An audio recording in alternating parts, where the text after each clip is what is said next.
desde quando eu era pequenininho, né? Vem cá. Pois é. E a mãe dele, irmã Geralda, Maria Geralda, está com o Senhor, está na glória. Foi uma pessoa assim de fundamental importância no momento da minha infância espiritual, quando eu comecei a seguir Jesus. E ela foi assim uma pessoa muito assim singular na nossa vida, uma pessoa muito importante. E ali passou a nos tratar como filhos mesmo, né? Mal conhecia a gente, mal mesmo, nos recebeu na casa dela, assim, e eu, Marlene, e tinha Daniele só, né? Eu, Marlene e Daniele, e nós fomos para a casa dela porque a Marlene, meu pai, ele tinha problema, eu bebia, ele deu um probleminha com a Marlene lá, quando a gente morava, e eu tive que sair de casa, né? E trabalhando, e aí não tinha jeito. E aí, graças a Deus, que a irmã Maria Geralda nos recebeu. E o Vinícius foi dormir no chão, né? Claro, ele foi liberar a cama para mim, e a Marlene, e aí foi desse jeito.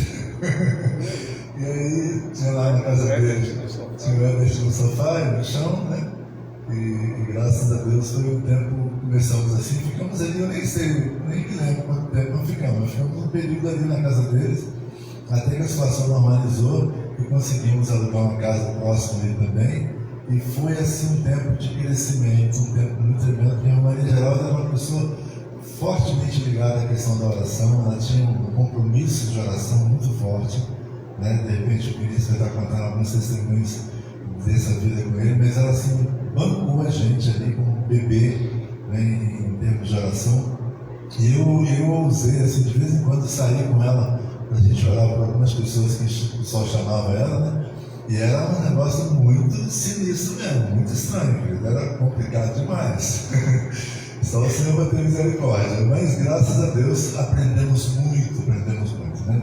Algumas vezes ela me chamava a atenção, né? Chamava a atenção da Marlene também, e ela não admitia de forma nenhuma que a gente ficasse sem estar na igreja, tinha que estar. Eu fui ordenada diácono ali, né? Fazer uma doutora, fomos aos pés de Gamaliel, eu fui aos pés da Maria Geralda. E assim foi um tempo muito precioso mesmo para a gente. Eu creio que se não fosse aquele período, era como se fosse uma criança que acaba de nascer e não tem assistência. Então dificilmente sobrevive com alguns traumas. E graças a Deus nós aprendemos ali como é viver o Evangelho do Senhor Jesus nos primeiros dias da nossa vida. Pastor Vinícius, à vontade. Amém, a paz do Senhor, bom dia, como é que você está? Estamos no melhor lugar do mundo. O melhor lugar do mundo não é Paris. O melhor lugar do mundo, ele não é um lugar fixo, né? É onde se reúne 2 ou 3. Por quê? Porque é onde se reúne 2 ou 3, em nome do Senhor, Ele se faz presente. Eu gosto sempre de falar sobre isso, porque essa presença que Ele está prometendo, que faria presença, ela não é simplesmente aquela presença de estar, mas sim de se manifestar.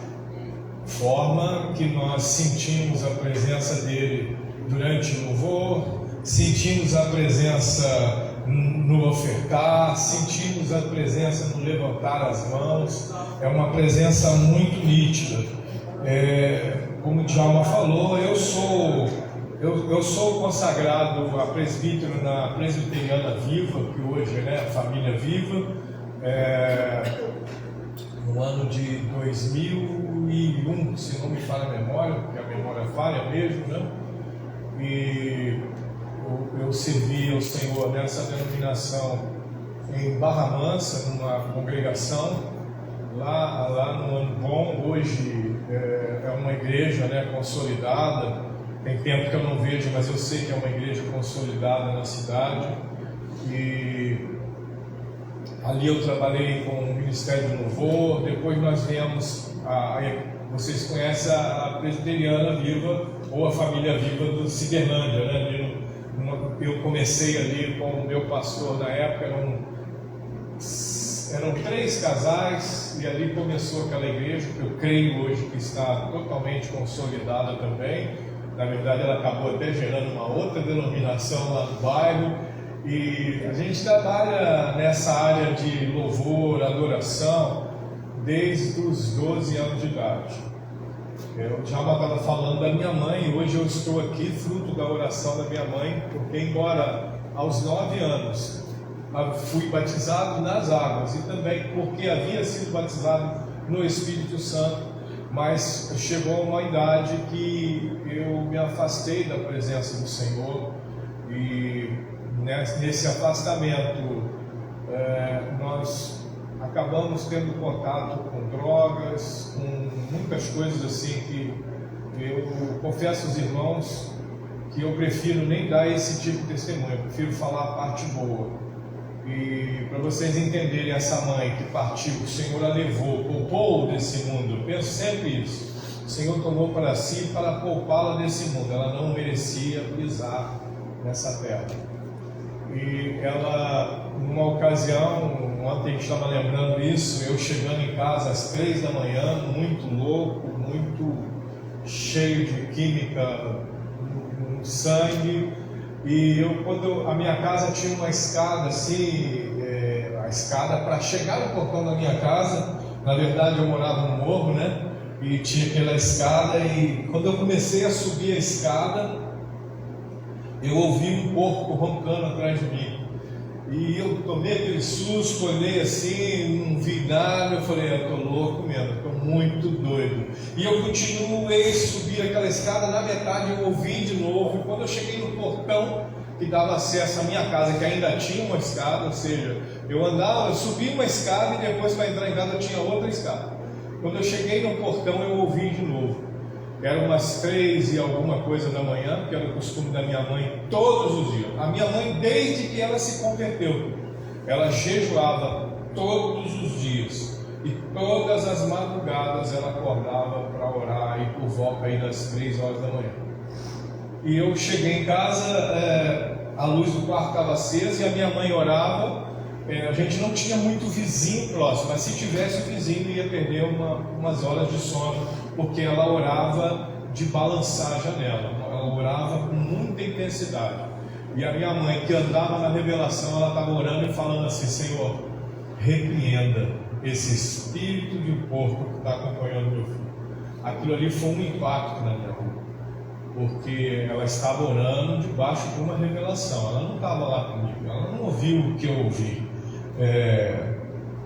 Então, essa é a chamada nossa. Se você tem essa chamada aí para libertação, para revelação, querido, o primeiro ponto que você tem que fazer, além de estudar a palavra de Deus, se aprofundar na palavra de Deus, é você orar. Orar muito. Quando você estiver cansado de orar, você ora mais um pouquinho. Amém? Quando dá, pastor, eu vou descansar um pouco, descansa orando. Amém? Ontem, para a gente já preparar para entrar na palavra, ontem nós tivemos aqui um encontro, né, com os adoradores, e eu comecei a falar sobre um tema, e confesso, tenho que reforçar o que o pastor Wallace falou. Nós não conversamos sobre o que iríamos ministrar, e eu comecei a falar da Samaritana, e ele estava com o sermão pronto ali no tablet dele para falar sobre o tema. Ainda bem que eu não roubei a palavra dele, eu só dei um toque, né? Acho que eu fiz só a introdução para ele, então risquei o fósforo para incendiar o altar, né? E nós recebemos uma revelação de Deus ontem. Mas eu creio que, se você não teve essa dúvida, eu quero implantar ela agora no seu coração. Pastor, esse negócio de dúvida é coisa de serpente, né? O diabo tentou implantar dúvida no coração de Jesus, implantou dúvida no coração da Eva e assim por diante. Não, mas essa dúvida é uma dúvida boa, uma dúvida que vai te dar uma fome, uma sede de uma descoberta que vai te levar para um outro nível. Quantos creem que hoje, nessa manhã simples, é uma escola dominical, o Senhor vai nos tirar de um nível e vai levar para outro? Levanta a mão. Se você crê, então é assim que vai ser. Se creres, verás a glória de Deus. Mas a pergunta que fica é: por que Jesus não foi numa sinagoga e falou assim: o Pai procura adoradores que o adorem em espírito e verdade? Por que ele não foi procurar Caifás, o sumo sacerdote, e falar para ele: Caifás, olha, Meu Pai procura adoradores que o adorem em espírito e em verdade. Vocês concordam comigo que fica essa pergunta? Por que Jesus foi falar sobre adoração em espírito e em verdade com uma mulher?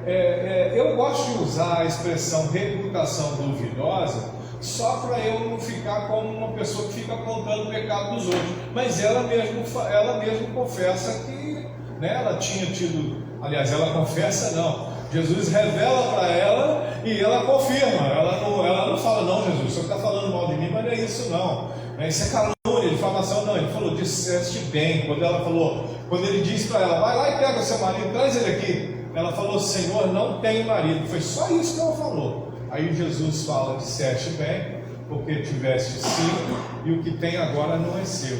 Então assim, ela confessa porque ela não desfaz aquela palavra. Então ela é uma mulher. E se nós convidássemos para vir no culto hoje, as irmãs iam ficar de olho bem aberto, né? Tomando conta dos seus maridos.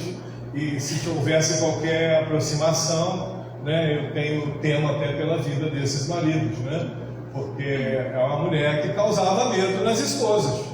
Teve 5. E o atual não era dela. O negócio é terrível, né?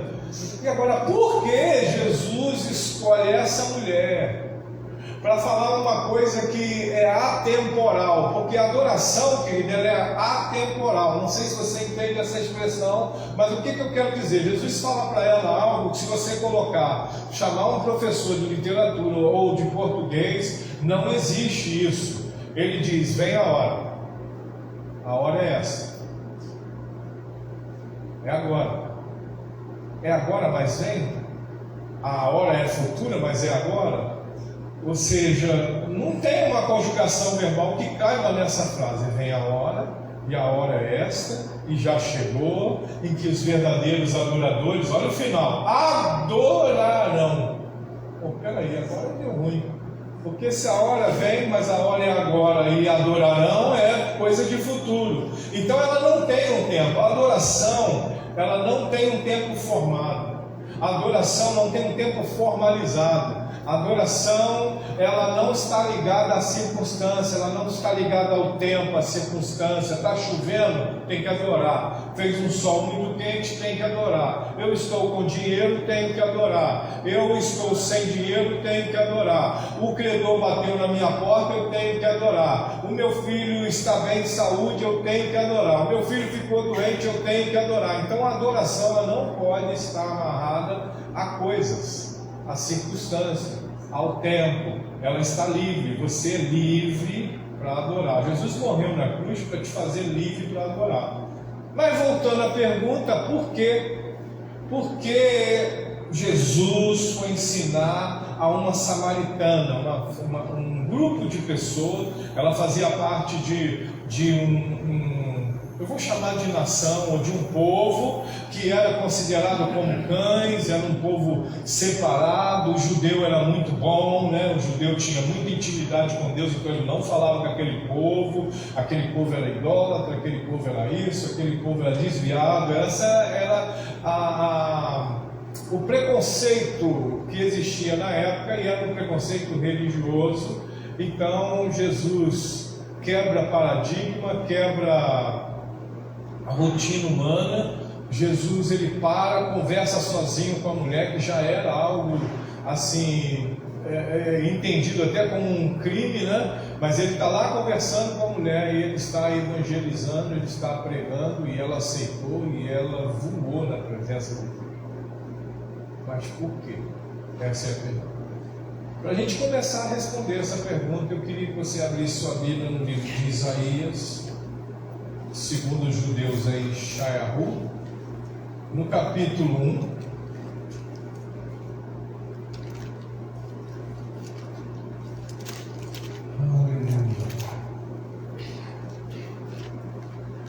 E Yeshayahu significa, ele é a nossa salvação, o Yahvé é a nossa salvação.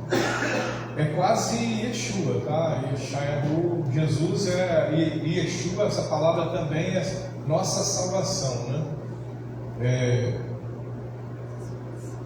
Preste bem atenção, porque isso aqui é Deus falando. Esse texto aqui, Isaías escreveu Mas ele começa assim: indaga, não está ali não. Indaga o Senhor, que me importam os vossos inúmeros sacrifícios. Deus está falando sobre o culto daquela época, como era o culto, a liturgia do culto. E ele está perguntando, essa palavra foi escrita para os levitas e os sacerdotes. Você vai falar assim, você que não é do ministério de louvor, vocês podem fazer essa pergunta também. Antes de eu continuar, deixa eu esclarecer isso. Mas eu não sou do louvor, por que eu tenho que ouvir isso? Deixa eu te falar um negócio. É interessante isso, né? Deixa eu te falar um negócio. Na antiga aliança, o ministério de adoração da igreja era uma família levítica, era um povo escolhido e separado.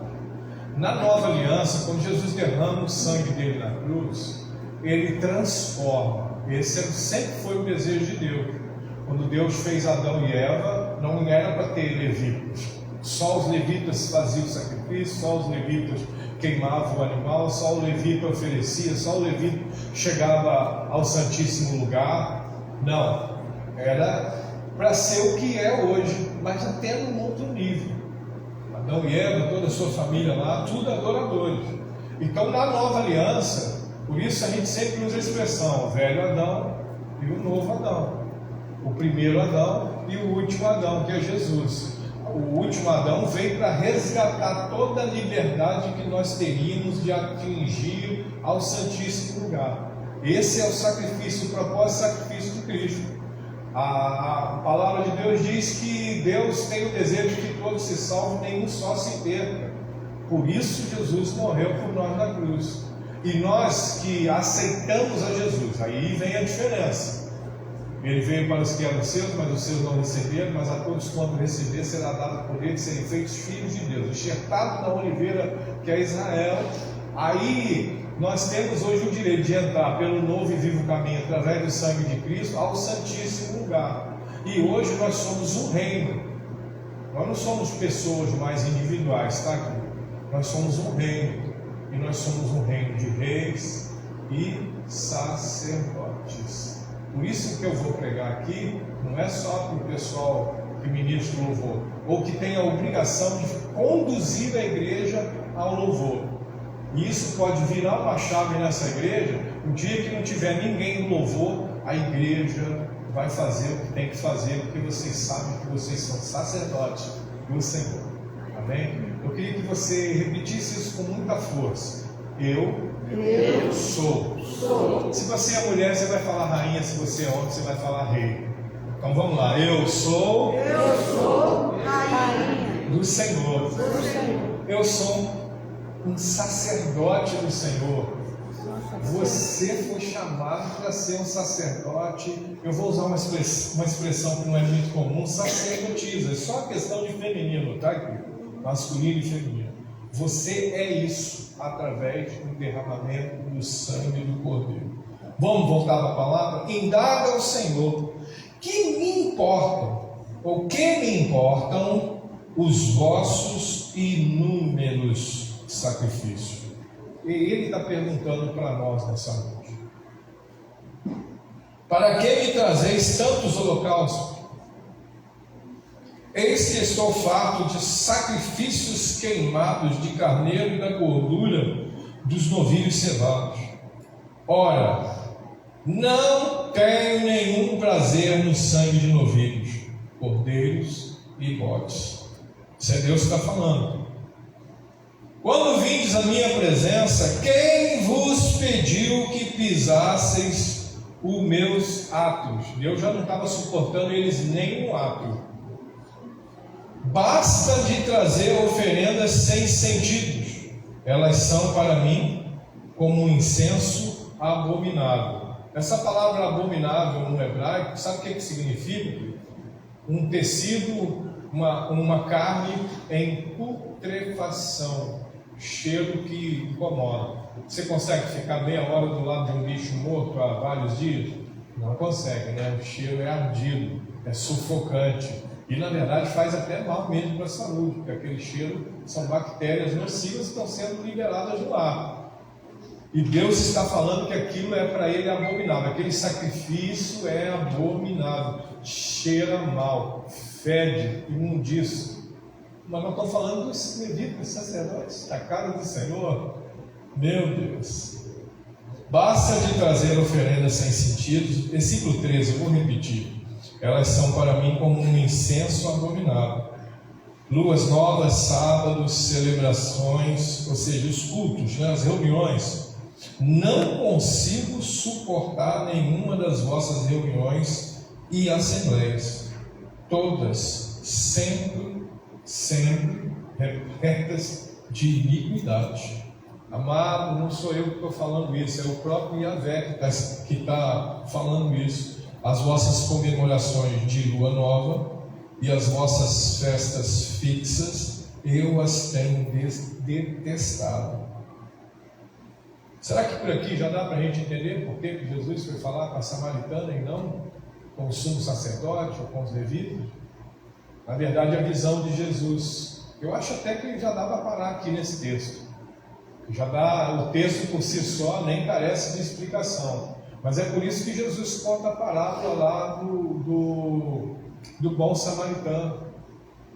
E ele deixa bem claro que aquele homem que está caído à beira do caminho, passa um sacerdote, e esse sacerdote atravessa a calçada da rua, atravessa para o outro lado, porque não quer nem saber se o homem, tem gente que fala assim, ele fez isso porque o homem parecia morto e ele não pode tocar no morto. Querido, na verdade ele nem queria saber se o homem estava vivo ou não, ele estava preocupado com a hora do culto, com a hora do sacrifício, ou então ele havia terminado o culto e estava doido para chegar em casa para assistir aquela série lá do Netflix ou do Prime, né? Estou falando isso, eu estou pregando para mim, porque eu gosto muito de assistir uma série. Então ele estava apressado para ir para casa para comer aquele peito bovino assado na panela com a batata, ou ele estava apressado para voltar para casa por qualquer outra circunstância, a gente não sabe, assim, é uma parábola. Então eu abro a minha mente para pensar o que eu quiser sobre essa atitude. A mesma coisa acontece com o levita, aquele bom guitarrista que tocava lá no templo de Jerusalém, aquele baterista que quebrava tudo, e ele está louco para chegar em casa. Talvez ele arrumou uma namoradinha lá no mundo, ele está correndo para ver se encontra com a namorada, para dar uns beijoca nela e passar um tempo com ela, comer um açaí, sei lá o que. Talvez seja por isso que Jesus fala sobre essa parábola, e é incrível que ali ele usa a figura de um samaritano para fazer o que nós deveríamos fazer, para fazer o que na verdade aquele bom samaritano está ali representando o próprio Cristo. Ele pega a pessoa, a Bíblia diz que ele passa vinho, o vinho contém um álcool, é como se, quem lembra aí, quem é da minha época, na minha época existia o tal do mertiolate, quem lembra disso? Ele doía mais que a própria ferida, né? Passava, ele ardia muito, e o vinho fazia esse papel da asepsia ali para limpar aquela ferida, e depois ele joga o azeite. O vinho representa o sangue, o azeite é o Espírito Santo, e aquilo ali era Jesus derramando o sangue e depois enviando o azeite. É o que nós vivemos hoje. Nós aceitamos o sangue de Cristo e hoje a gente está banhado no azeite da presença do Espírito Santo. Mas depois ele leva para uma estalagem. O que é a estalagem? A representação da igreja. E ele fala o seguinte, preste bem atenção, querido, isso é escatológico também. Ele fala assim, vou deixar ele aqui, toma aqui as custas, quando eu voltar, se tiver mais alguma coisa eu pago. Ele já está falando aí do juízo, onde Deus vai chamar nós, igreja, para receber o pagamento das vidas que nós tratamos dela, porque ele trouxe para a estalagem que é a igreja. E eu pergunto para mim, quantas pessoas eu estou cuidando das feridas? Porque se eu estiver cuidando, ele vai me pagar. Ele me paga agora e na vida vindoura. Isso é promessa dele mesmo, na palavra. Não estou inventando aqui um argumento do pastor Vinícius, não. Ele fala: ninguém que deixar sua casa, seu pai, sua mãe, por causa de mim, vai deixar de receber 100 vezes mais aqui, ele paga bem, e 100 vezes mais na vida vindoura. Eu até não gosto de uma expressão que a gente costuma usar muito na igreja: voluntário. A igreja não tem voluntário. A diaconisa está ali na porta, aí você pode achar que ela é voluntária, mas não é, ela está recebendo prestado. Mas a igreja paga ela? A igreja não tem condições de pagar ela pelo serviço dela. Não tem. Entendeu? Você que toca aqui com a igreja não me paga para tocar, mas ela não tem condições de pagar pelo que você faz, se você faz com amor, com dedicação, com paixão. Quem paga é o céu. O céu não fica devendo nada para ninguém. Deus não fica devendo nada para ninguém. Você precisa ter isso no seu coração. Aí vem a pergunta: pastor, se o problema é esse, Jesus foi ensinar para a samaritana, porque ele já não estava suportando nem ter encontro com os adoradores, porque o texto deixa isso bem claro.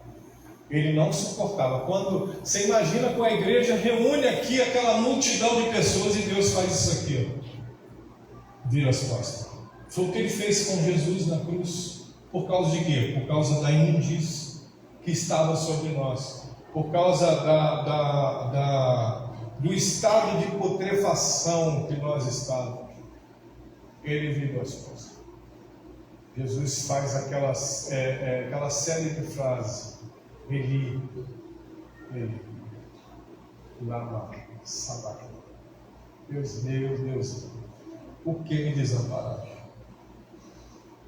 Então, amados, o que acontece com esse povo?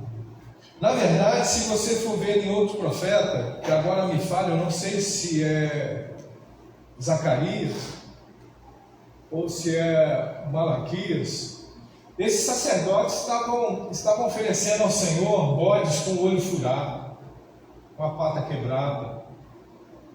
Eles olhavam para a cabra ou para a ovelha, para o cordeiro, e via que o cordeiro estava perdendo pelo. Ele não ia oferecer ao Senhor aquela ovelha cheia de pelo, não. Peraí, vou oferecer esse aqui, que ele está sofrendo, o pelo está caindo mesmo, eu vou oferecer.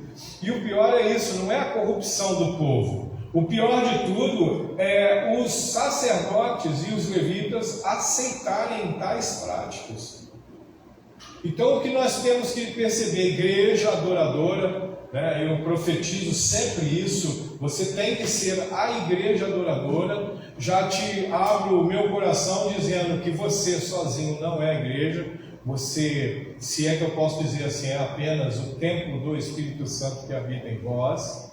Mas você só é igreja quando tem pelo menos dois com o mesmo objetivo: adorar ao Senhor. Amém?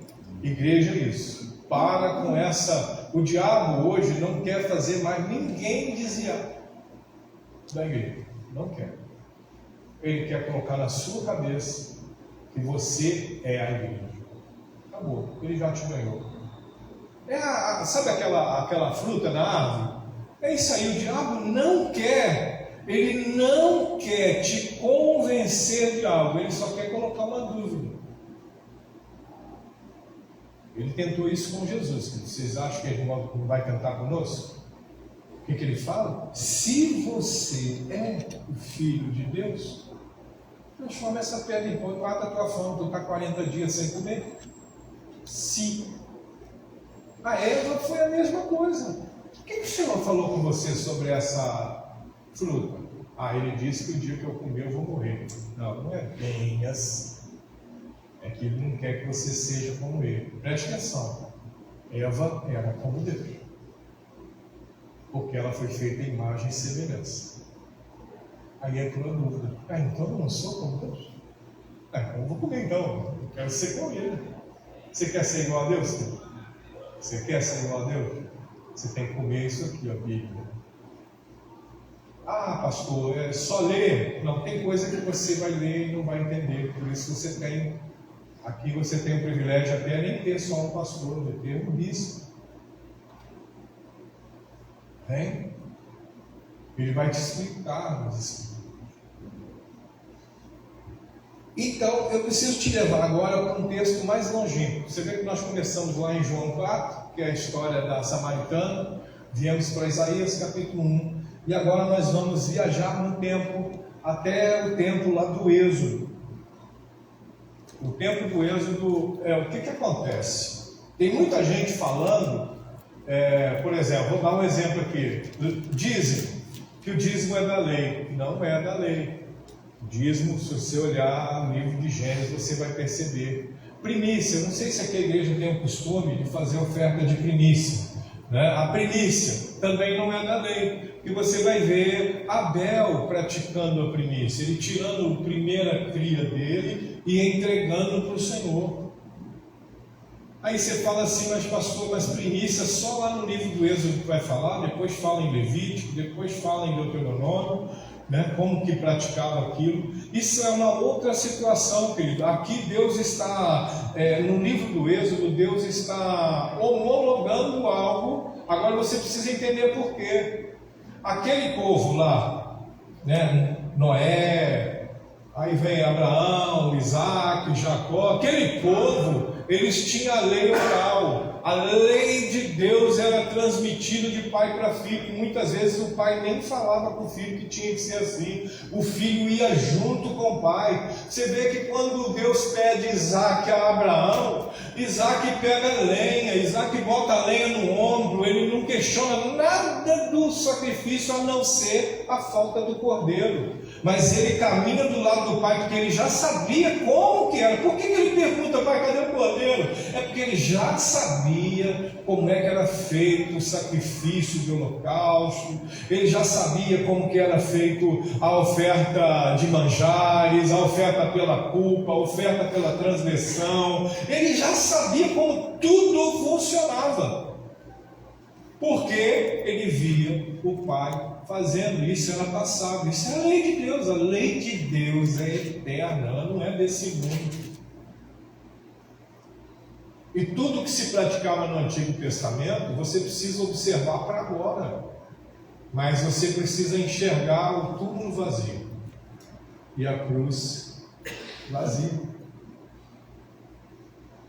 E lá no livro do Êxodo, capítulo 30, versículo 34, vamos ler um pouquinho dele. Deus chama Moisés e ele vai falar sobre uma coisa que eu quero nessa manhã chamar a essência da verdadeira adoração. Essência da verdadeira adoração. Estou vendo o relógio lá e aquilo lá mesmo? O relógio está errado. 10 e 10 e 10 mesmo? 10 e 5, 10 e 8, alguma coisa assim. É até que horas aqui? Até 2 horas hoje? Mais ou menos isso? Entendeu? Se vocês falarem que é até 2 horas, sabe como é que é pregador, né? 3 horas a gente está na bênção apostólica, né? Acho mais engraçado de tudo, mas é eu me julgar pregador. Isso é que é o mais interessante de tudo, né? Então diz o texto sagrado o seguinte: o aroma sagrado na tenda, né?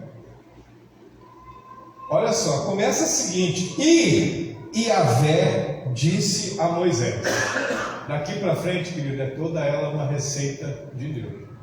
Não é o que eu acho, não é o que eu penso, eu acho que é mais bonito assim, eu acho que é melhor assado, nada disso. E ele diz o seguinte: junta as seguintes essências: bálsamo, ônica, craveiro e gal. Na sua versão, essa aqui, a King James, deve estar aí o seguinte, ó.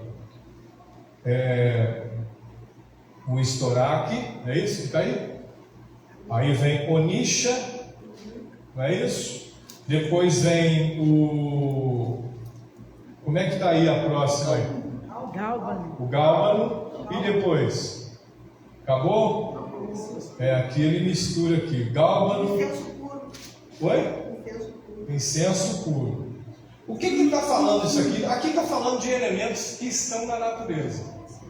Entendeu?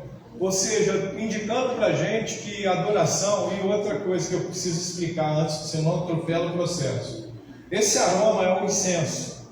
O incenso, ele hoje, para nós, na nova aliança, na cruz vazia, no sepulcro vazio, ele representa a intercessão. Aqui tem um ministério de intercessão, amém? Quantos aqui faz parte da intercessão? Tem alguém aqui? Opa, bênção. Você é incenso, tá, meu querido? Na presença de Deus. Quando você se junta para orar, é um cheiro suave que sobe. Amém? Mas ele também representa a adoração. Quantos aqui são adoradores? Aí começou a multiplicar. Quantos aqui não tocam na igreja, não cantam aqui no Ministério do Louvor, mas é adorador? Levanta a mão. Amém? Você é um incenso para Deus. Você é um cheiro gostoso para Deus. Quem gosta de perfume, né? Tem gente que nem pode chegar perto, né? Passa aquele perfume assim, onde ele passa, aquele cheiro bacana, gostoso, né? Muito bom. Então aqui o Senhor está falando de 4 elementos. Na verdade, ele acaba completando aqui com sal, né? Ele fala com puro sal. Com essa substância, o 35, farás um incenso especial, uma composição aromática, obra de arte dos melhores perfumistas.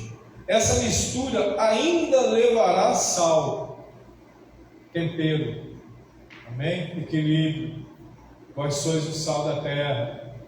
Mas a Bíblia, quando fala de sal, também diz o seguinte: que adianta se o sal se tornar insípido? Cuidado, porque o sal, quando se torna insípido, ele só serve para ser jogado no chão e ser pisado pelos homens. Nós precisamos ter um cuidado aí com o nosso sal. Não pode ser muito sal. Muito sal mata. Não é verdade? Muito sal mata. Às vezes eu faço uma pipoca, quando erra no sal, depois você fica com a boca toda cortada, não fica? Porque o sal mata. Mas sem sal morre também. Não tem saúde sem sal.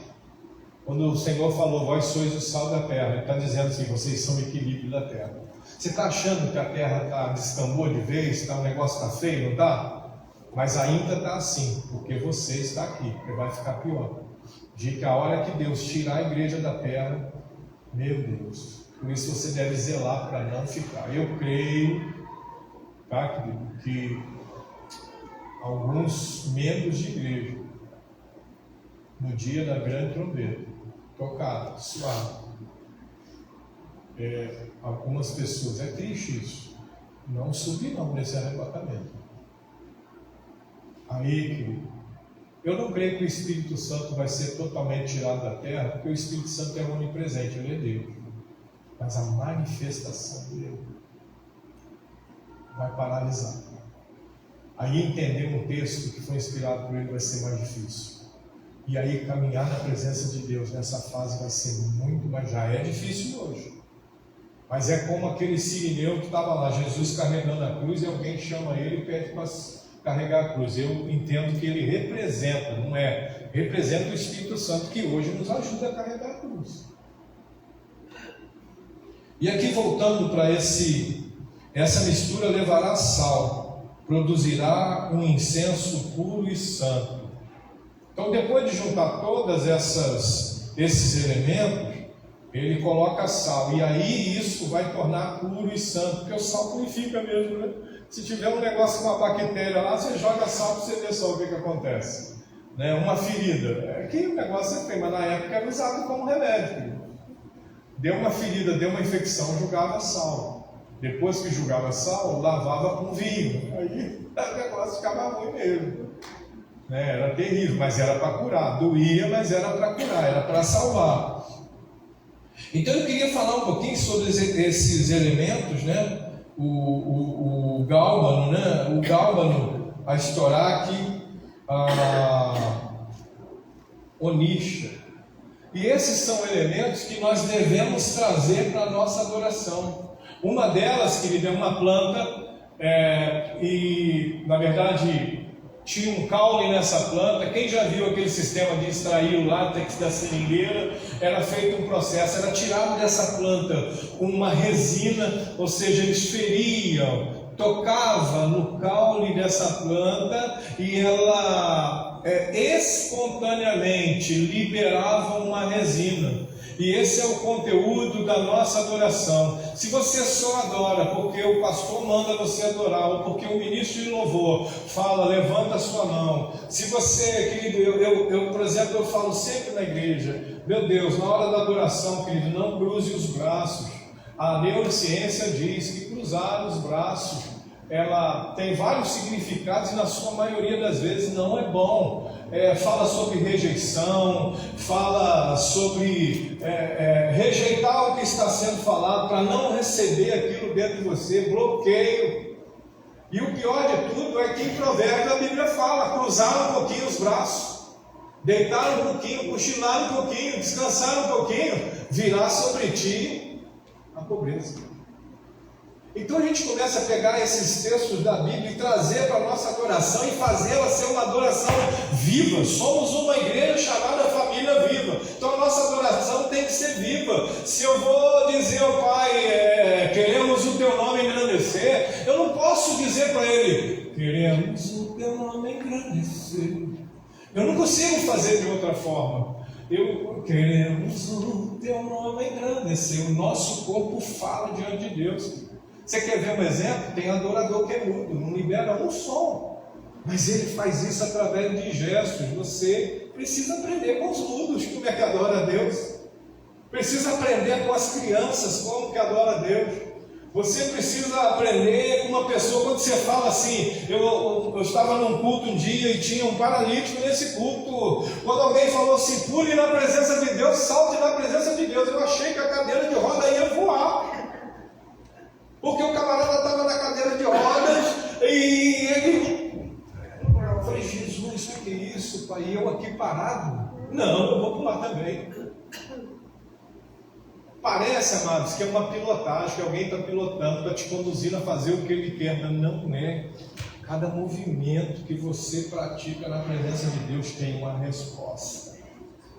Lembra que eu falei lá no início? Deus não fica devendo nada para mim. No seu emprego, no seu trabalho, se o seu patrão começar a ver você de braço cruzado, o que ele vai fazer? Você vai ter problema. Então, se solte na presença de Deus. Eu lembro da minha mãe, de uma vez, ela numa casa, ela orando, e a pessoa, e a minha mãe orando, ela foi lá e descruzou os braços da pessoa, a pessoa botou o braço para trás, e a minha mãe tirou o braço de trás, e ela já fechou o braço aqui. Ou seja, uma estratégia de maligno. Eu não sei o que é, porque o mundo espiritual a gente não entende tudo, querido. Nós estamos aprendendo, até que a gente alcance lá, né? A Bíblia diz que hoje nós conhecemos a Deus em parte, nós só saberemos como Ele é quando formos semelhantes a Ele. Aí sim nós vamos entender, eu acho que mais um cadinho. Não vai entender tudo ainda, porque Ele é infinitamente mais do que nós podemos entender. Então, essa parte da essência da sua adoração tem que ser espontânea. Se você, por exemplo, sai da tua casa, eu tenho falado isso na minha igreja, se você sai da sua casa com a expectativa, hoje eu tenho que ir na igreja, porque eu preciso receber uma bênção. Querido, você está saindo com a expectativa errada. Não é expectativa de adorador. Desculpa a expressão que eu vou usar aqui. Peço que você prepare o seu coração, porque talvez ela seja um pouco pesada. Você está com a mentalidade de mendigo. Você quer receber. Você está igual aquele rapaz lá na porta do templo. Ó. Ele chegou a uma situação, amado, que ele nem queria ser curado, mas ele queria esmola. Às vezes você vive uma vida de depressão, insônia, síndrome de pânico. Amém? E você chega na igreja, você não já está nem mais preocupado a curar, sabe por quê? Porque o seu médico já te receitou um monte de remédio. E quando vem assim, quando você toma o remédio. E quando vem isso, você toma o remédio. Quando vem aquilo, você toma o remédio. Mas você quer a sua bênção, não quer? Então adora. Adora. Adora. Adora. O segredo é espontâneo. Não faça forçado. Adore. É isso que Jesus estava falando para a samaritana. Está vendo onde nós chegamos? O que estava faltando para aquele sacerdote? Adorar. Eles estavam só matando bicho. Às vezes a gente só canta na igreja, mas não adora. Falando para os músicos, às vezes a gente toca, mas não adora. Às vezes até a gente levanta a mão, mas não adora. Espontâneo. Não existe uma circunstância específica para que eu venha adorar a Deus. É atemporal. Lembra que eu falei? Vem a hora é essa, em que os verdadeiros adoradores adorarão o Pai. Essa conjugação está errada. Mas como foi Jesus que falou, está certíssimo. Ninguém consegue, corrigir Jesus. É porque Jesus não está preso ao tempo, não está preso ao espaço. O salmo mais antigo da Bíblia, o Salmo 90, Moisés escreve esse salmo, ele nos traz uma grande revelação. Senhor, Tu tens sido o nosso refúgio e fortaleza de geração em geração. Antes que se formasse o monte, ele não diz assim, o Senhor apareceu, o Senhor surgiu. Antes que se formasse os montes, Tu és Deus. Encontrei uma vez com um ateu, e ele falou para mim de todo o coração, isso não é da minha cidade agora, Deus não existe. Eu falei, rapaz, você tem razão, Deus não existe. Ele falou, mas você não é pastor? Eu sou. Mas você não serve a Deus? Sim. Como é que você está falando para mim que ele não existe? Só pode existir aquilo que foi criado. Deus é. Eternamente Ele é. Amém? Sabe o probleminha que você tem, que ficou talvez em casa? Sabe o probleminha que você tem que resolver amanhã, que talvez seja até dinheiro? Meu querido, Deus chegou na sua frente lá. Quando Lázaro morreu, Jesus chega há 4 dias, os irmãos estão assim, se o Senhor tivesse aqui, o meu irmão não tinha morrido. Mas Jesus estava lá muito antes dela. Muito antes dele morrer, ele estava lá. Entendeu isso? Antes de você chegar no dia de resolver o seu problema, Jesus já está lá. Mas se creres, verás a glória de Deus. O que é isso, verás? Também está falando de futuro. Existe algo aqui que você tem que confiar. Se você vai ver, você tem que confiar. Se você crê, você tem que confiar. Tem que ser espontâneo para adorar. Esse é o galmo. O estoraque também é uma planta. O estoraque também é uma planta. Mas agora, quem já tomou boldo aqui? Boldo. Os que, por exemplo, os que eu não bebo, irmão? Mas de vez em quando eu tomo um boldo porque eu gosto do torresmo, E às vezes o torresmo dá aquela estragadinha na gente, dá aquela derrubada, Ou quando você come aquela rabada com agrião. Ou quando você come, eu gosto muito da tal da maçã de peito. Lá na minha região chama maçã de peito. É peito de boi, que tem aqueles 3, 4 dedos de gordura, assim. E às vezes eu faço, mas aí no outro dia a boca acorda magra, você vai lá, esmaga, tritura, porque o boldo, coloca água e toma aquele negócio horrível, Aí você estava com a boca amarga, você vai ficar com a boca 3 vezes amarga, Mas dizem que faz mal. Você sabe que não há comprovação científica? Sabia disso? Mas a gente toma assim mesmo. O tal do boldo para melhorar o filho. A estoraque é o mesmo processo. A estoraque, eles arrancam a folha dessa planta e levam para o pilão. E ela vai ser esmagada. Lembra de Jesus? 40 menos 1 açoite, esmagado. Se fala de quebrantamento. Não pode haver adoração se não houver quebrantamento. E eu falo sempre o seguinte: ou eu me quebranto, ou Deus me quebranta. Ou eu me quebranto, ou Deus me quebranta. Eu fico vendo algumas pessoas que desprezam a casa do Senhor, Eu tenho culto lá na quinta-feira, eu tenho estudo bíblico na terça-feira. Eu vejo quantas pessoas desprezam o Senhor. Eu creio que isso não acontece aqui, só vou comentar como testemunho. As pessoas desprezam, porque terça-feira não é um culto tão importante assim, é só ensino. Entendeu isso, pastor? Bispo? Terça-feira, eu estou tão cansado hoje, terça-feira é só ensino. Um texto muito mencionado aí, até politicamente falando, João 8,32 fala: conhecereis a verdade vos libertará.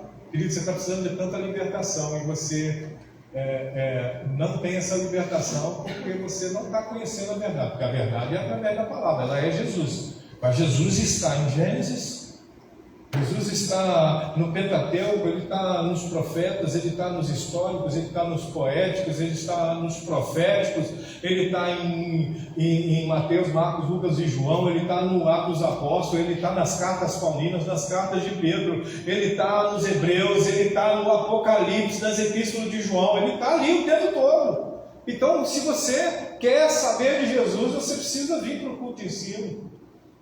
A Bíblia diz ainda que a fé vem pelo ouvir, e ouvir o que, querido? A palavra. Qual é o melhor lugar para você ouvir a palavra de Deus? Na casa do Senhor. Para, querido, de ser discipulado por um pastor diferente daquele que Deus te deu. Fico vendo pessoas, é Paulo Júnior. Não, porque o Paulo Júnior falou isso. Não sei quem falou aquilo. E eu amo os ensinos dele, eu ouço. Mas eu pratico aquilo que o meu pastor fala para mim praticar, ué. Entendeu? E tem gente se achando até melhor que os seus líderes, que os seus pastores, porque ele fez um curso. Eu lembro de alguém que falou assim para mim assim: eu vejo que você fala um pouquinho sobre libertação e tudo. Você fez um curso de libertação com quem? Porque eu fiz um curso com a Deus Etíope. Eu falei: cara, eu fiz com Jesus mesmo. Entendeu? Por aí. Entendeu? Não tem problema nenhum você fazer. Você não pode achar que você é o melhor porque você fez isso ou porque você fez aquilo. Aqui, querido, quebranta-se, submeta-se. Submeter é quebrantamento. O menino lá do louvor, aquele moleque lá no louvor, desculpa a expressão, expressão feia, moleque é uma expressão feia. Aquele moleque lá no louvor mandou ficar a pé, ele não sabe que eu fiquei a pé, ficar em pé para adorar, mas ele não sabe que eu fiquei em pé numa loja o dia inteiro hoje para vender, e agora chega na igreja tem que ficar em pé de novo, vou ficar sentado porque eu estou cansado. Isso é rejeição, espírito contrário. Sabe o que vai acontecer com você? Em vez da chave virar para abrir, ela vai virar para fechar. São movimentos que nós fazemos diante de Deus e que, assim, nós não vamos surpreender Deus nunca. Ministério do Louvor, não adianta você tirar a música mais louca, assim, de harmonia e tudo mais e achar que vai surpreender Deus. Nós não vamos surpreender Deus. Sabe o que surpreende a Deus? Que também não surpreende, mas que toca o coração de Deus. É quando você está igual aquela mulher, quebrou um vaso caríssimo. O vaso era caríssimo, alabastro. Um mármore translúcido, difícil de se encontrar. Mas o que estava dentro do vaso era ainda mais caro que o vaso. E quem era aquela mulher? Ela era muito rica? Não era. Ela ofereceu algo que ela não podia. Que ela não tinha condições. Mas ela entregou tudo. Entregou tudo. E Jesus estava numa casa de um rico. E ele falou: eu entrei aqui, você não lavou meu pé. Eu entrei aqui, você não me beijou, mas ela lavou meu pé com esse negócio aí. E agora ela está beijando meu pé. Meu Deus, sabe o que é isso, querido? É quebrantamento. Quebrou tudo.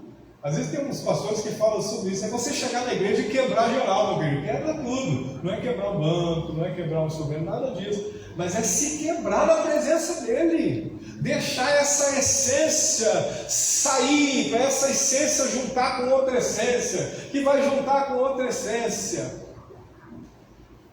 O terceiro elemento dessa receita de Deus, tá?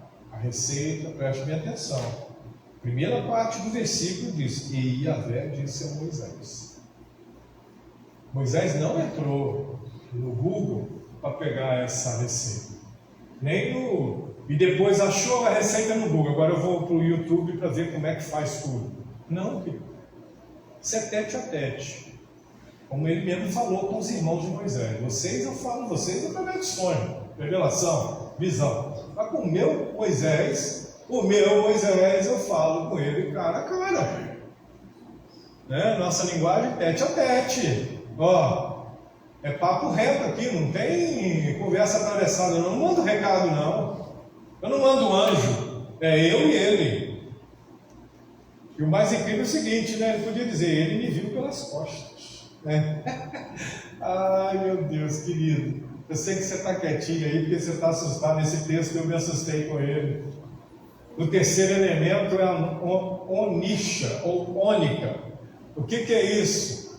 Isso é uma conchinha de um molusco encontrado no Mar Vermelho. Eu já ouvi dizer, na verdade eu já li na pesquisa que eu fiz, que ela é abundante na profundidade de 30 metros em diante. Não é uma conchinha que vem para areia, né? Que você encontra na areia, igual alguns às vezes a gente encontra, né? Não, ela vive lá num lugar mais fundo. Isso está apontando que a adoração tem que ser profundeza. A adoração tem que ser profundeza. Aí eu preciso chamar a sua atenção o seguinte: mergulhar 30 metros de profundidade, o aproximado aí, sem equipamento de mergulho, é quase impossível. Porque quando você chegar aos 30 metros, você já precisa simplesmente voltar. Você não tem condições de procurar nada. Porque você precisa de oxigênio para viver. Não é isso? Tem a pressão fica te empurrando para cima. E você fazendo força para chegar no mais profundo. Entendeu? Profundo com Deus, querido, não é fácil. O profundo com Deus não é qualquer um também não.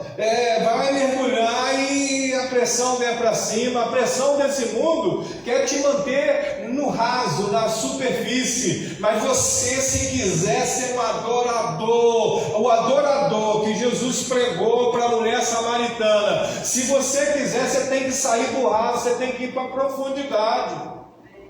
O profeta disse o seguinte: veio um homem com cordel de medir, mediu 500 metros, 1000 côvados, e me fez passar água, dava nos arteiros, nos pés, uns falam que é até no tornozelo. Isso é raso demais para você, meu filho. Jesus morreu na cruz, ele sofreu por nós. Nós não podemos ficar no raso não, a gente tem que ir mais. Mas a Bíblia diz o seguinte: ele me fez passar. Olha só, você tem que se jogar no braço dele. O que ele me fez passar? Eu me entreguei, eu fiz isso aqui, pode me levar para onde você quiser. E ele me fez passar. E a água agora me dá no joelho. Olha o processo da profundidade chegando na sua vida.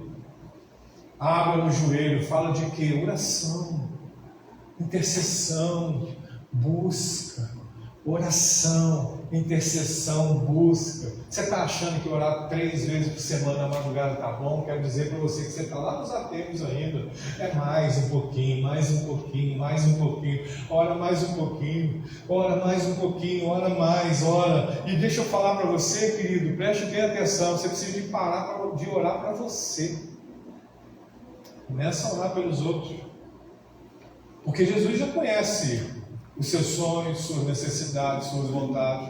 Quando você começar a interceder pela diaconisa, entendeu? Ele vai ver: opa, espera aí que eu vou liberar um negócio aqui para esse filho aqui. Porque ele não está preocupado com ele, está preocupado com o outro. Ele começa a entregar para você. Vai abençoar o outro também.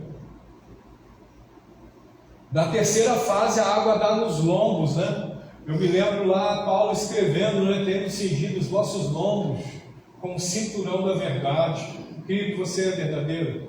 Você confessa seu pecado e deixa.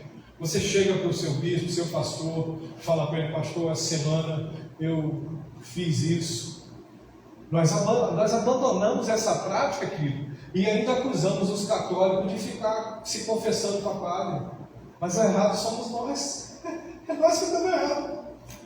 Jesus falou para os discípulos: olha só, se vocês perdoarem os pecados, eu vou perdoar. Olha só, a autoridade que Deus deu para os líderes.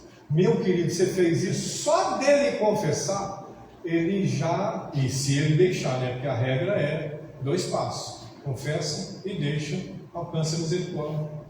O bispo não precisa nem botar a mão para orar, não. Mas ele vai fazer isso porque é a obrigação dele orar e abençoar os seus filhos espirituais. Amém? Você entende que você é um filho espiritual do seu filho? Se você não entende esse negócio, porque é o seguinte: a internet, querido, está virando uma miséria. Agora, a nova agora é falar contra a paternidade espiritual. Poxa, está presente na Bíblia. Paulo escrevia, ele falava filhinhos. Eu chamo de filhinhos meus filhos biológicos. Agora eu estou começando a chamar os meus filhos, os obedientes, como filhinhos também. Então, a água está aqui no lombo, verdade, você precisa falar a verdade.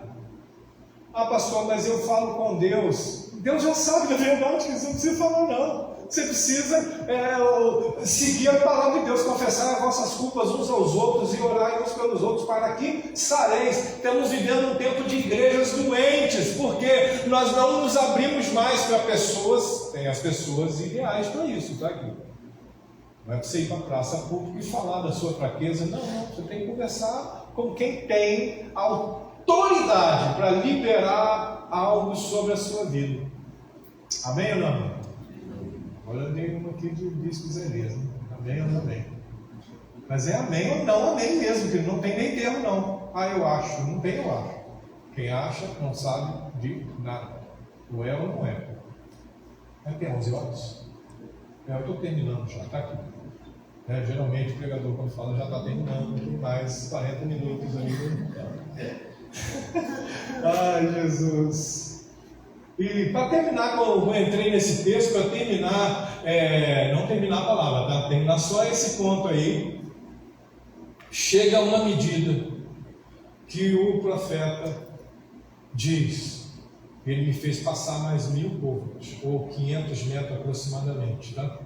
E agora, ele tenta achar o fundo e ele não encontra. Não dá mais para caminhar. Amém? Está entendendo isso? Agora é profundo. Agora é estourar. Agora é onixa, ônica. Agora é profundo. Mergulhar bem fundo. Olha só, perdi meu emprego. Como é que eu vou morar desempregado? Perdi minha mãe. Eu cheguei a pensar isso quando a minha mãe, como é que vai ser agora? Minha mãe, ela era sustento da nossa casa na oração. Como que vai ser? Eu perdi um dinheiro, eu perdi o meu carro, roubaram o meu carro foi roubado em São Paulo, lá em São José dos Campos, era um carrinho, era um Fiat Uno, querido, simplesinho e tudo, mas eu ia e vinha com ele, eu tinha o direito de ir e vir, agora eu tenho que pagar para ir e vir, mas também tinha na época, tem que botar combustível, né? Mas roubaram o meu carro, eu trabalhei o dia inteiro num shopping, eu era gerente de uma loja de móveis, né? Num shopping center lá de São José dos Campos, e eu chego, aí eu trabalhei, aquele dia foi um dia chuvoso, chovendo muito o dia inteiro, mas foi um dia que nós vendemos muito, trabalhei, quando eu consegui fechar a loja, já era mais de 11 horas, o horário era 10, ou seja, eu trabalhei muito aquele dia, 9 horas da manhã até 11 horas da noite, quando eu chego no local onde meu carro deveria estar, meu carro não estava lá. E o próximo ônibus para o meu bairro, lá era bem irrigado de ônibus, mas não meia-noite já quase, né? O próximo ônibus era 1h40 da manhã, era o último ônibus para o bairro. Falei, o quê? Eu vou a pé mesmo. Uns 40 minutinhos a pé, como daqui no aterrado mais ou menos, né? Da loja onde eu morava. Isso depois de passar o dia todo em pé. E eu estava com 2 irmãos em Cristo, a esposa dele trabalhava comigo, éramos da mesma igreja, né? E ele era um profissional que fazia montagem móvel, e ele falou assim, e aí, Vinícius, como é que você está? Eu falei, cara, eu estou muito triste, mas louvado seja o Senhor, Deus sabe de todas as coisas. E fomos embora para cá. Quando eu chego em casa, minha esposa fica, puxa vida, a gente já não morava tão pertinho da igreja, mas também não era longe, passamos aí a pé, mesmo com chuva, com gêmeos, nossos gêmeos eram pequenininhos, hoje eles estão com 9 anos de idade, a gente tinha um carrinho de gêmeos, jogava um saco plástico em cima e vamos embora para a igreja, vamos adorar o rei! E chegava lá, eu tinha que tocar guitarra, eu tinha que fazer solos, eu pulava na presença dele, teve muita gente que falou assim, cara, eu não sei como você consegue. Confesso que eu não consegui. E não mudei até hoje. Estou com um carro hoje que não estou. Estou feliz. A única reclamação que eu tenho com meu Deus, Senhor, eu podia estar fazendo mais. Eu podia estar fazendo mais. Visitando mais. Viajando mais para pregar a sua palavra. Então a Onisha é isso. Nessa manhã, eu queria que vocês tocassem uma canção comigo. Não sei se vocês sabem, estou voltando à essência da adoração. Vocês podem ministrar isso. Eu queria que você ficasse de pé. Eu não vou estender. Eu falo assim, querido, o argumento humano não tem poder para nada. Entendeu? O que eu sei, tá? O pouco que eu sei não tem poder para nada. Sabe o que tem poder? O coração quebrantado. Um coração que está disposto a buscar a profundeza. Um coração que está disposto a perdoar, que está disposto a liberar perdão, a liberar uma palavra. Eu queria que nessa manhã você se movimentasse em direção a isso. Todos que estão aqui nessa manhã. E eu gostaria até de fazer uma pergunta. Eu gosto de perguntar, porque o perguntar vai exigir um ato. E o ato, todo ato que nós fazemos, ele tira de Deus um movimento. Feche os seus olhos, por favor. Amém? Pode começar cantando bem baixinho, tá? Esperar o pessoal aqui. Eu queria que você, com seus olhos fechados, você examinasse. Paulo fala lá aos Coríntios, né? Examine-se, pois, o homem. Mas ele não está falando só para o homem, ele está falando para o gênero humano, né? A si mesmo. Porque quando a gente faz essa autoexaminação, essa autoanálise, a gente vai descobrir coisas que vai nos tornar apto. Porque quando eu descubro as minhas fraquezas, eu confesso. Quando eu confesso, deixo. Aí vem a misericórdia do Senhor. Porque Ele logo em seguida, hoje é ceia à noite, né, bispo? Aí você se examinou. Você vai interpretar exatamente o que é a ceia, o que é o pão, o que é o vinho. Você vai discernir de fato o que você está fazendo ali. Sabe o que vai acontecer? Você se torna apto. Às vezes você está aí, eu falei anteriormente, eu tenho andado tão deprimido. Não é privilégio só seu. Teve vários grandes homens de Deus que passaram por isso. Mas essa manhã é manhã também de cura, para que Deus libere de você um adorador autêntico, um adorador infalível na adoração, cheio de quebrantamento, espontâneo. Você tem que chegar com essa resina espontânea. Ele te toca nessa manhã, porque a árvore ela era tocada e ela liberava a essência.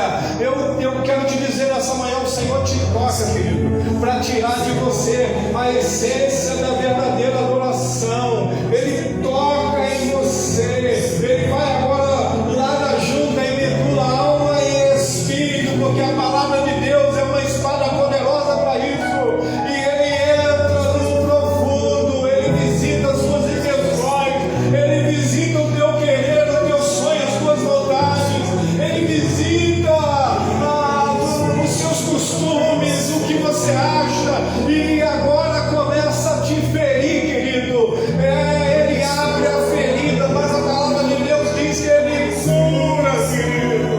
O que está dentro, o que está ruim, que não está no padrão dele, Ele quer tirar nessa manhã através dessa sua adoração espontânea. E eu te profetizo nessa manhã, receba essa cura lá na sua alma, querido. Talvez Ele vai trazer uma cena, um momento da sua vida que trouxe traumas para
passou. Um ano de alguns transtornos, mas passou, amém? Deus está começando a fazer novo, algumas coisas importantes na minha e na sua vida. Então aproveite esse tempo de renovo de Deus, amém? Hoje às 19 horas estaremos aqui. Pastor Wallace está indo para a África, vai estar ministrando a palavra de Deus em nome de Jesus. Na terça-feira, pastor Epifânio vai estar aqui também no grande mover. Quero em nome de Jesus agradecer ao pastor Vinícius, deixou a igreja, a família, lá em Minas, que está aqui, amém, conosco nesses dias. Nós somos muito gratos a Deus pela vida dele, amém? Vamos orar, vamos agradecer a Deus, em nome de Jesus, Pai querido, Deus eterno. Senhor, temos como, Senhor amado, expressar uma gratidão. Aleluia. Senhor, de tudo que está fazendo, Senhor, nosso meio, nossos dias. Deus eterno, é a manifestação da tua glória, do teu poder no meio do teu povo. E eu sei que tu quer fazer muito mais, tu quer ir muito mais além, Senhor. Por isso, Deus, trata conosco, com nossos corações, em nome de Jesus. Aleluia. Essa noite, ó Deus, venha manifestar a tua glória, manifestar o teu poder, assim como tu tem feito nesta manhã, como foi feito ontem, Senhor amado, com o ministério de louvor. Enfim, ó Pai, derrama a tua graça, desde o céu sobre este lugar. Opera, Senhor, as tuas maravilhas, em nome de Jesus. Ó Senhor, dá-nos uma tarde em tua presença, uma tarde, Senhor amado, cheia da tua unção, cheia do teu poder, uma tarde, Senhor, repleta, Senhor amado, da tua glória. Pai, não permita com que venhamos desviar o propósito, ó Deus. É tu quem sabe e conhece o nosso coração. Por isso, em nome de Jesus, aquilo que nessa manhã recebemos, ó Senhor, que permaneçamos em nome de Jesus. A ti toda a honra, toda a glória, todo o louvor. Ó Pai, nós te bendizemos por tudo que tu és. E o amor de Deus, a graça do Senhor Jesus, a comunhão e a consolação do Espírito Santo seja sobre a minha, sobre a tua vida, sobre os teus familiares, os teus afazeres, em nome de Jesus, amém. O Senhor te abençoe, dê um aplauso a ele, amém. Glória a Deus.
Acabou.